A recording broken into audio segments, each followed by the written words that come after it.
नाम है अंकित। आप देख रहे हैं history power point YouTube channel. दोस्तों, एक नए वीडियो में आपका स्वागत है। आज की इस वीडियो में हम बात करने वाले हैं यूपी पॉलिटेक्निक फर्स्ट ईयर के second semester electrical, mechanical, chemical, civil, electronics, कोई भी ब्रांच हो भाई, तो आप में एक सब्जेक्ट इलेक्ट्रिकल का होगा ही, जिस वजह से गाइस यह वीडियो आपके लिए वेरी इंपॉर्टेंट बन जाती है।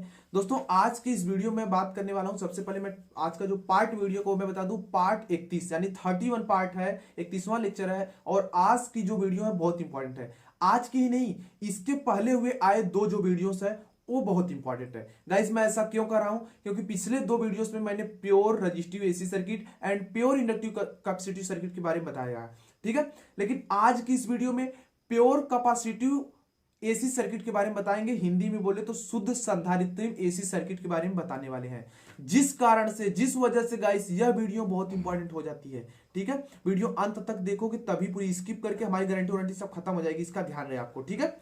और एक छोटी सी रिक्वेस्ट है, वीडियो पसंद आए ना तो अपनी तरफ से लाइक करना ना भूले, नए हो तो अपने इस यूट्यूब चैनल को सब्सक्राइब कीजिए, ताकि फ्यूचर में आने वाली अपडेट्स एंड मोर वीडियोस की नोटिफिकेशन आपको सबसे पहले मिल सके। तो बिना किसी देरी के गाइस, आज की अपनी जो वीडियो है इसको शुरू करते हैं।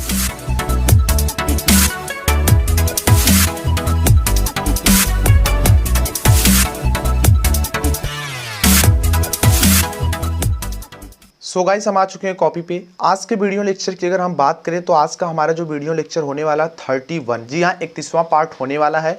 आज के इस वीडियो में हम आपको बताएंगे प्योर कैपेसिटिव एसी सर्किट के बारे में। This topic is very important of examination purpose. Guys, आज का जो टॉपिक चल रहा हमारा ये बहुत इंपॉर्टेंट है। परीक्षा में 1, 2 नहीं 3, 4 या 5 नंबर का पूछ सकता है, और साथ में जो प्रैक्टिकल्स वाइवा होगा उसमें भी पूछा जा सकता है। ध्यान रहे, 3 टॉपिक्स चल रही हैं। एक तो pure resistive, pure inductive, pure capacitive, जिसमें से आज का टॉपिक है प्योर कैपेसिटिव। अगर इसके पहले का दोनों को नहीं देखे तो जाकर देखो, क्योंकि यार इसको समझ लियो तो इसको भी समझ लोगे, बहुत ईजी वे में बताएंगे, ठीक है। तो आज की वीडियो डिस्क्रिप्शन में जाके प्लेलिस्ट से इसको देख सकते हो, ठीक है। तो बिना किसी देरी के आज की वीडियो शुरू करते हैं। देख लीजिए यहाँ पे सबसे पहला काम कि गाइस, जो आपका प्योर कैपेसिटिव एसी सर्किट है, जिस तरीके से आपने pure resistive AC circuit and pure inductive AC circuit को में wave form, circuit diagram, wave form and phasor diagram की मदद से उसको रिप्रेजेंट कर सकते हैं, शो कर सकते हैं, ठीक उसी प्रकार से गाइस हम प्योर कैपेसिटिव एसी सर्किट को उसके क्या बोलते हैं, सर्किट डायग्राम द्वारा, वेव फॉर्म द्वारा, फेजर डायग्राम के द्वारा हम उसको शो कर सकते हैं। आप यहाँ पे देख रहे होंगे कि गाइस यहाँ पे क्या दिखा, एक सर्किट है जिसमें एसी सप्लाई का सोर्स दिखाया गया है। इसका इक्वेशन भी दे दिया गया, V = Vm sin omega t होगा। I एम्पियर की करंट फ्लो होगी एक कैपेसिटर से होते हुए। तो ये हो गया भाई इसका क्या, सर्किट डायग्राम। अब हम लोग जो एनालिसिस करने वाले हैं वेव डायग्राम पे। वेव डायग्राम क्या होता है गाइस, यहाँ पे देख रहे हैं एक्स एक्सिस पर V और I को दिखाया गया है, यहाँ पे ओमेगा t लिखा गया है, ठीक है। और यहाँ पे गाइस क्या दिखेगा, इसके ओरिजिन से वोल्टेज हमेशा निकलेगा, चाहे वो एसी हो, मतलब रजिस्टिव हो, इंडक्टिव, कैपेसिटिव, हमेशा धारा हमारी लीड लाइन में रहेगी, ठीक है। तो यहाँ से हमारा वोल्टेज इस तरीके से चलेगा, पाई 0 पाई 2 पाई, ठीक है, 0 पाई 2 पाई। और यहाँ से जो ऊपर वाला इक्वेशन ये देखो Vm, यहाँ से मतलब इसके पॉइंट को दिखाया, यहाँ मैक्सिमम वोल्टेज है, और यहाँ से करंट हमारी स्टार्ट हो रही है, और यहाँ से देखो स्टार्ट हुई है, तो मैक्सिमम यहाँ करंट पे थी, ठीक है।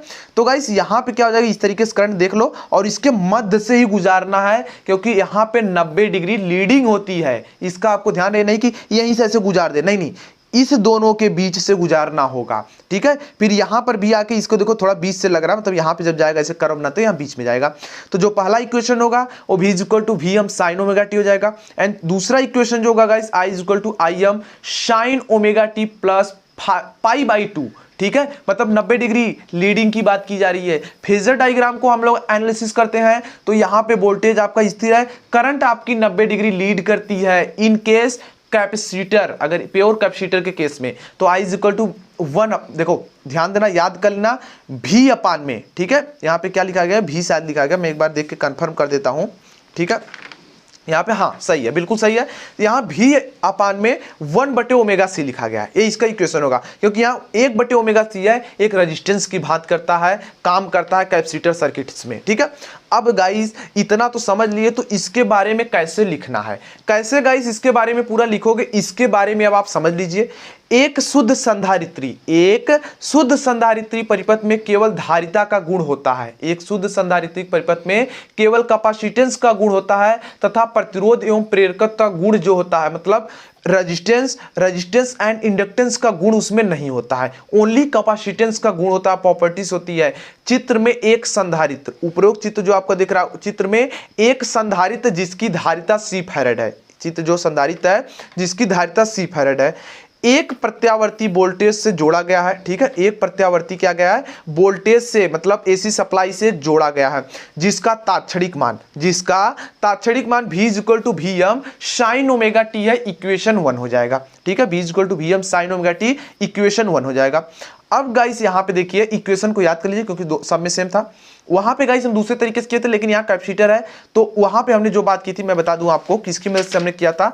वहां पर हमने शायद वोल्टेज की मदद से किया था, इस तरीके से हमने करंट को निकाला था तात्क्षणिक मान की मदद से। लेकिन यहाँ थोड़े से हम लोग दूसरे तरीके से करने वाले हैं। यहाँ पे गाइस हम लोग जो तात्क्षणिक आवेश यदि संधारित्र पर संचित, ठीक है, संचित तात्क्षणिक यानी इंस्टेंटेनियस जो आपके चार्ज हैं Q हो तो Q इज इक्वल टू सी भी, आपने पढ़ा है पहले से, कैपेसिटर यही होता है, C धारिता है, V वोल्टेज है और यहाँ पे Q आवेश है।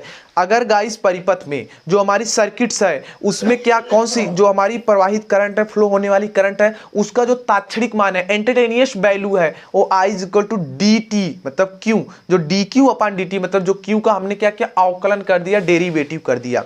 सो गाइस आप क्या करेंगे, यहाँ पे जो Q था उसकी वैल्यू रख देंगे, d इक्वल टू C भी हो जाएगा। गाइस यहाँ पे जो C है वो कांस्टेंट हो जाएगा तो ओनली V बचेगा। अब आप यहाँ पे देखो उतार लिया गया, लेकिन V की वैल्यू लिख दी गई, Vm साइन ओमेगा टी हो जाएगा। गाइस जैसे आपको इतना पता चल गया तो C यहाँ पे हो जाएगा Vm, ध्यान देना इसको Vm बाहर आ जाएगा भाई, क्योंकि Vm भी तो एक कांस्टेंट ही होगा। लेकिन बात करें अगर यहाँ पे guys Vm sine omega T, जो इसमें ओमेगा टी है ये क्या है, इसके रिस्पेक्ट में तो हमारा अवकलन होगा, डेरिवेटिव होगा, तो इसका जब अवकलन करोगे साइन ओमेगा टी का तो cos ओमेगा टी हो जाएगा। लेकिन ओमेगा टी का जब गाइस, सो गाइस अब इसके बाद आप देख रहे होंगे कि यहाँ पे जो है देखो ये चीज आ जाएगा भाई, C Vm देखो ये V जो है ये हम सफिक्स में है, मतलब मैक्सिमम वोल्टेज की बात की जा रही है। ठीक है, cos ओमेगा टी हो जाएगा तो I is equal to VC, देखो VC मतलब A omega C, sorry omega C Vm हो जाएगा। और यहाँ पे गाइस क्या हो जाएगा, यहाँ पे आपका क्या हो जाएगा, sine pi by 2 plus omega T हो जाएगा। क्योंकि गाइस जो साइन यहाँ पे था, ठीक है, यहाँ पे जो कॉस था उसको हमने साइन में चेंज कर लिया। बिकॉज ऐसा हमने इसलिए किया क्योंकि हमारी जो एसी सप्लाई होती है वो साइन वेव में चलती है, तो हम इसको लिख सकते हैं sine 90 plus theta cos theta. होता है कि नहीं होता। अगर गाइस आपको सोचना कोई कहे कि भाई बताओ कि इसकी वैल्यू अधिकतम कब होगी, तो आप यही कहोगे कि साइन जो वेरी करता है 0 से 1 के बीच में वेरी करता है। अगर मैं साइन जो ये पूरा साइन की वैल्यू है इतने का मान अगर मैं 1 रख दूं, ठीक है, अपने से मान करके यदि 1 रख दूं तभी हमारे करंट का मान क्या होगा, मैक्सिमम होगा। सो गाइस इसलिए Im is equal to omega C Vm हो जाएगा, ओमेगा सी Vm हो जाएगा। सो गाइस यहाँ पे Im का मान रख दे, मतलब जो Im था ना इसको, मतलब इतनी जो वैल्यू थी ए वाले इक्वेशन में, तो इस इक्वेशन में हम मतलब इस वाले सूत्र में यहाँ जो आया चीज उसमें हम ले जाके रख देंगे। तो इतने की जगह पर क्या Im हो जाएगा sign omega T plus pi by two का एक कंडीशन होता है कि ये लीड कर रहा है भाई, प्लस चिन्ह आ गया तो लीड कर रहा है, इक्वेशन 2 हो गया। अब आगे की तरफ देखते हैं हम लोग, तो आगे गाइस ये कहा जा रहा है कि समीकरण 1, समीकरण जो इक्वेशन यहाँ पे देखो इक्वेशन 1 आया था और गाइस यहाँ पे जो आपका है इक्वेशन, यहाँ पे इक्वेशन 2 आया था। ठीक है, तो इससे क्या होता है, समीकरण 1 और 2 की हमने तुलना की, कंपैरिजन किया, उससे हमें यह पता चला कि शुद्ध संधारित्री परिपथ में धारा सदैव वोल्टेज से 90 डिग्री अग्रगामी मतलब लीडिंग होती है, 90 डिग्री लीडिंग होती है। एवं दोनों के बीच, एवं गाइस अगर मैं बात करूं दोनों के बीच जो कलांतर होता है वो 90 डिग्री का होता है। दोनों के बीच जो कलांतर है वो कितना होता है, 90 डिग्री का होता है। अब गाइस हम लोग बात करने वाले हैं इसमें पावर कितनी होगी। जी हाँ, पावर बहुत जरूरी है, क्योंकि कैपेसिटी हो भाई, चाहे इंडक्टिव चाहे रेजिस्टिव कोई भी हो, लेकिन पावर तो पता होनी चाहिए इसमें पावर कितनी होती है। तो हम यहाँ पे तात्क्षणिक शक्ति मतलब इंस्टेंटेनियस पावर की बात करेंगे, P इक्वल टू VI सबको पता है, चलिए सही बात है। अब देखो क्या करेंगे, V की वैल्यू पता हमें, I की वैल्यू मतलब यहाँ स्मॉल वाला बना लेना क्योंकि स्मॉल में लिए थे। ठीक है, तो V और I की वैल्यू पता है, दोनों की वैल्यू हमने यहाँ रख दी। ध्यान देना ये दोनों से मतलब रेजिस्टिव और जो कैपेसिटिव, रेजिस्टिव और इंडक्टिव से थोड़ा भिन्न इसका सूत्र दिखेगा। ठीक है, तो Vm साइन ओमेगा टी इस तरह हो जाएगा। देखो Vm Im हो जाएगा, साइन दोनों साथ में रखते हैं, करेंगे क्या गाइस, 2 से गुणा और 2 से भाग कर लेंगे, तो एक भाग वाला जो है मतलब जो यहाँ डिवाइड किए हैं ये यहाँ पर रहेगा, लेकिन यहाँ 2 साइन, ध्यान देना 2 साइन ए इंटू साइन बी, 2 साइन ए इंटू साइन बी को दोस्तों हम क्या लिख सकते हैं, यहाँ पे ध्यान देना कॉस, ध्यान देना cos A minus B minus cos A plus B. ठीक है, इस तरीके से हम यहाँ पे लिख देंगे, मतलब एक प्रकार की इक्वेशन। गाइस आप इंटीग्रेशन पढ़ रहे हैं और हमने इंटीग्रेशन वाली वीडियोस में जब फार्मूला बताया था तो हमने बता दिया था ये चीज कैसे आती है। ठीक है, थोड़ा सा डायरेक्ट किया गया, इसका ध्यान रखें, साइड में फार्मूला भी नहीं लिखा गया। अब देखिए, अब गाइस जब उस सूत्र जो आपको अभी दिखा था, इस सूत्र को गाइस जब आप हल करोगे ना, इस सूत्र को जब हल करोगे तो P की जो एवरेज वैल्यू है वो क्या मिलेगी हमको? 0 मिलेगी, शून्य मिलेगी। अतः गाइस शुद्ध संधारित्री परिपथ में यानी प्योर कैपेसिटिव सर्किट में जो शक्ति व्यय है वो शक्ति व्यय क्या होती है? शून्य होती है। अर्थात शक्ति यानी जो हमारी पावर है, पावर की फ्रीक्वेंसी जो है वो सप्लाई, जो हमारी सप्लाई आती है उसकी आवृत्ति, उसकी फ्रीक्वेंसी कितनी होती है? 2 गुनी होती है। इसका आपको ध्यान रहे। अब गाइस हम लोग बात करने वाले हैं कि धारिती परिपात। धारिती परिपात का मतलब क्या हुआ? Capacitive reactance. कैपेसिटिव रिएक्टेंस, वहां पर हमने इंडक्टिव रिएक्टेंस पढ़ा था, अब यहाँ पे कैपेसिटिव रिएक्टेंस जिसको एक्ससी से प्रदर्शित करते हैं। ठीक है, और एक्सएल इज इक्वल टू होता है, ध्यान देना, एक्स इज इक्वल टू होता है एक्सएल माइनस एक्ससी। ठीक है ना, तो अब देखिए, चूंकि संधारित्री, ठीक है, संधारित्री परिपथ में, ठीक है, यहाँ कैपेसिटिव सर्किट कर लीजिए, इंग्लिश वाला सही रहेगा, थोड़ा हिंदी में हो सकता है थोड़ी बहुत मिस्टेक हो सकती है। ठीक है, संधारित्री परिपथ में I M is equal to omega C V M, ये होता है कि नहीं होता भाई? होता है, बिल्कुल सही है। लेकिन I M is equal to क्या, मैं वी एम बटे, देखो टोटल के बटे 1/ओमेगा सी नहीं लिख सकता हूं भाई, क्योंकि अभी ये चाहे तो ऊपर जाकर के वही पुनः चीज आ जाएगी, कोई दिक्कत वाली बात नहीं है। ठीक है, अब देखो यार, यहां पे उपरोक्त समीकरण जो आपको ये समीकरण दिख रहा है ना, उपरोक्त समीकरण में यानी ऊपर दिया गया समीकरण में 1/ओमेगा सी है। यह क्या करता है? परिपथ में एक प्रतिरोध, एक रेजिस्टेंस की भांति बिहेव करता है, कार्य करता है। ठीक है, एवं धारा जो हमारी फ्लो होगी, मतलब बहेगी धारा भाई, करंट प्रवाह का जो विरोध करेगा यही चीज। ठीक है, और इसे ही संधारित्र का, कैपेसिटर का प्रतिघात या धारिती प्रतिघात यानी कैपेसिटिव रिएक्टेंस, कैपेसिटिव रिएक्टेंस के नाम से जानते हैं। इसको गाइस हम क्या करते हैं? एक्ससी से प्रदर्शित करते हैं। और इसके मात्रक की अगर मैं बात करूं, इसके जो मात्रक यूनिट होती है वो ओम में होती है। किसमें? क्योंकि एक प्रकार का रेजिस्टेंस ही तो होता है भाई, लेकिन एसी केस में होता है। अंतर इतना है, जो आपका डीसी में रेजिस्टेंस है उसको एक्स से दिखाते हैं, मतलब आर से दिखाते हैं, जबकि एसी में हमारा जो रेजिस्टेंस होता है उसको एक्स से दिखाते हैं। अंतर यही इतना है।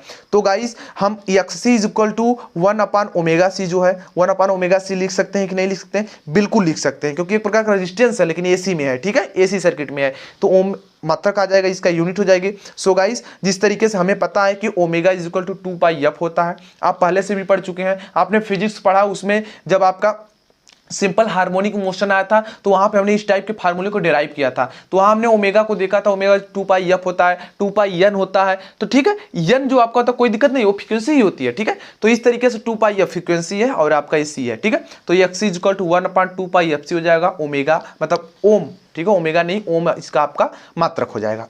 सो गाइस, इस तरीके से आज की इस वीडियो में हमने प्योर इंडक्टिव सर्किट के बारे में अध्ययन किया। ठीक है, आई होप आपको ये वीडियो पसंद आई होगी। तो वीडियो पसंद आई तो प्लीज़ वीडियो को लाइक कर दीजिए, नए हो तो हमारे यूट्यूब चैनल को सब्सक्राइब कर लीजिए, ताकि फ्यूचर में आने वाली अपडेट्स एंड मोर वीडियोज़ की नोटिफिकेशन आपको सबसे पहले मिल सके। कोई डाउट्स है या कोई सुझाव तो कमेंट सेक्शन में कमेंट कर सकते हैं। ध्यान देना, अगला टॉपिक जो 32वां पार्ट होने वाला वेरी इंपॉर्टेंट है, क्योंकि एक ही वीडियो में तीनों का कंपेरिजन करके बताएंगे, सो आपको तीनों अच्छे से याद हो जाएगा। तो अगला पार्ट देखना ना भूलें। चलता हूँ आज के लिए, मिलते हैं कल 32 नंबर वाली पार्ट वीडियो में, तब तक के लिए गुड बाय।